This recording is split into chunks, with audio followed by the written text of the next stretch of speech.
বাজারে টাটকা মাছ চেনার সহজ উপায়। মাছ আমাদের দৈনন্দিন খাবারের অন্যতম প্রোটিনের উৎস, কিন্তু বাজারে মাছ কেনার সময় অনেকেই বুঝতে পারেন না মাছটা টাটকা নাকি পুরনো। একটু খেয়াল করলেই কিন্তু সহজে বোঝা যায়।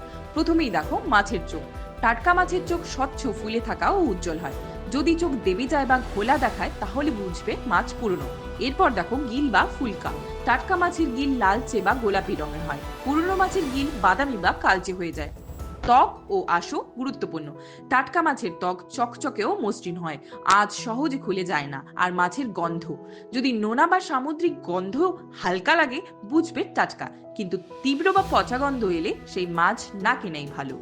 ভিডিওটি ভালো লেগে থাকলে লাইক, শেয়ার ও কমেন্ট করে জানাও তুমি কিভাবে বাজারে টাটকা মাছ চেনো। আর একটা টিপস, আঙুল দিয়ে চাপ দিলে টাটকা মাছের মাংস শক্ত থাকে, সঙ্গে সঙ্গে আগের অবস্থায় ফিরে আসে। পুরনো মাছের শরীরে নরম ভাব থাকবে। সবচেয়ে ভালো হয় তুমি যদি মাছ কেনার সময় স্থানীয় বিক্রেতার কাছে জানতে চাও কখন মাছ ধরা হয়েছে বা কোথা থেকে এসেছে। নদী বা পুকুরের কাছাকাছি বাজারের মাছ সাধারণত বেশি টাটকা থাকে। সঠিকভাবে টাটকা মাছ চেনা গেলে শুধু ভালো স্বাদই নয়, শরীরও থাকবে সুস্থ ও রোগমুক্ত।